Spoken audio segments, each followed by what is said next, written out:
Hi, welcome back to the Shadow Stories podcast, the podcast which touches upon skeptical issues in society. In today's episode, we'll be talking about religious cults and controversial religions. It is split up into 3 parts, this being the second. In today's 10-minute part, I will be talking about how exactly Jonestown came to be and what happened in the group. The Jonestown Massacre occurred in 1978 when cult leader Jim Jones persuaded his 900-plus devoted followers to drink acid-laced Kool-Aid and commit a mass suicide. In 1955, leader Jim Jones created his People's Temple cult to promote aspects of Christianity and Marxism. Marxism is a social, economic and political philosophy that analyses the impact of the ruling class over the labourers. This leads to the uneven distribution of wealth and privileges in society. Jones had an interest in Joseph Stalin and Adolf Hitler from a young age, and would later frequently praise Stalin and Vladimir Lenin an inspiration. Although controversial, Hitler was deemed to be good at public speaking, hence his huge following and devoted followers. Hence his charismatic yet manipulative ways, Jones had admired him. He opened his first church in the mid-1950s in Indianapolis. At the time, he was not affiliated with any denomination and had no theological training. In the mid-1960s, he and his wife incorporated the People's Temple in California and settled outside the town of Ukiah with about 100 followers. Then by 1970, he had begun holding services in San Francisco, and he had eventually opened another temple in Los Angeles. He began to make friends among politicians and the press in California and became a respected churchman.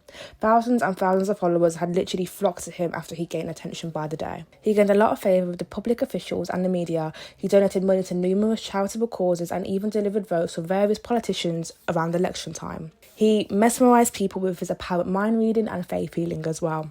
Due to this, he gained a cult-like following really quickly and convinced his followers to all join his temple. Due to the trust that he developed throughout the civil rights movement, a lot of his followers were people of colour and members of the LGBT community. 80% of the members were African American. Another reason why the African American community trusted Jones so much was due to him and his wife being the first to adopt a black child in the state of Indiana, where at the time, racial tensions in that area were higher than most. At the time, black people in the United States were in the middle of a civil rights movement to fight for justice. The homes and churches were burnt down and they were not accepted in any single social scene.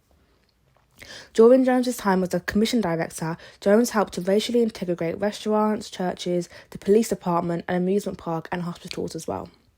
Once, swastikas were painted on the homes of 2 black families. Jones came to the neighbourhood, comforted the people affected and lectured the perpetrators. Despite seeing Hitler as an inspiration, there was no evidence to suggest that Jones was a firm neo-Nazi. In 1961, Jones collapsed and was hospitalised. He was accidentally placed in a black ward, however soon refused to be moved when offered. He began to make the beds for black patients, and this caused hospitals to desegregate most racial wards. He provided comfort, stability and food for black people in Indiana during this period. Because of this, Jones was frowned upon by white supremacists, KKK and white citizens in general. The temple became a soon target of white supremacists. A swastika was placed on the church, a stick of dynamite was left in a coal pipe, and a dead cat was thrown at his home. By the end of the 60s, according to most articles, Indianapolis was a far more racially integrated city and Jim Jones was almost entirely responsible. Jones decided to promote interracial families in the church as well, calling his household a quote-unquote rainbow family. He stated that integration is a more personal thing with me now. It's a question of my children's future. In 1959, Jones adopted 3 Korean-American children named Lou, Stephanie and Suzanne. He encouraged temple members to adopt orphans from war-torn Korea as well.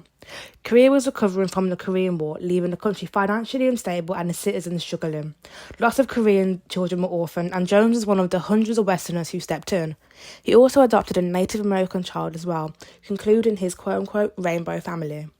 Everyone in the People's Temple saw him as an admirable peacemaker and a high authority figure who wanted to protect them. However, his leadership quickly turned from calm and loving to manipulative. After a series of physical and mental abuse started to occur in the churches, black members and members of other minority groups were eventually convinced that if they left the People's Temple, they would be rounded up into a government-run concentration camp. To avoid questioning from the press about these allegations, Jones convinced his followers to migrate with him to a town in Guyana that he had bought. This soon became an infamous Jonestown.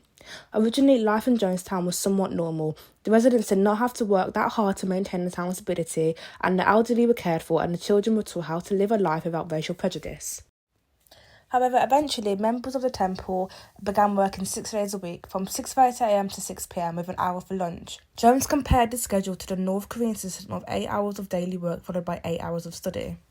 Jonestown had a closed-circuit TV system, but nobody could watch anything on the television without a temple staff member seeing it beforehand to interpret how appropriate it was for the now brainwashed members. This was to ensure that praise and Marxism messages were a priority. Jim Jones's news readings, which were broadcasted throughout the day, usually portrayed the United States as a capitalist and imperialistic villain, while casting socialist leaders such as Kim Il-sung and Joseph Stalin in a positive light. However, unfortunately, over time, Jonestown became more of a slave camp than a religious centre. There were rumours of beatings, forced labour, imprisonments, the use of drugs to control behaviour, suspicious deaths, and even rehearsals for mass suicide. Jonestown was in a completely remote area in the Guyana jungle. The closest major city was Georgetown, but it was impossible to get there without a vehicle or a guide. Thus, citizens essentially had no way to leave the compound without the explicit and personal permission from Jones, which he ever rarely gave. Multiple family members back in the States who had not heard of their relatives due to Jim Jones's new strictness persuaded Congressman Leo Ryan to visit. Leo had permission to visit and meet the people of Jonestown, and Jim took this as an opportunity to promote the church. However, Leo Ryan was scheming to liberate members. Unfortunately, Jim Jones caught on to what Ryan was planning and shot him, and ultimately sparked the idea of the massacre due to feeling like he was now under threat by the government. However, this was not the case whatsoever, and Jim Jones had completely went into his own delusions and made this up. On the day of the suicides, Jim Jones told his followers that soldiers would come for them and torture them. He ordered everyone to gather in the main pavilion and commit what he termed a revolutionary act.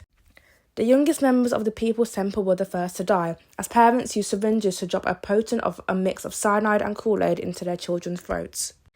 This method was soon followed by every other single member of Jonestown.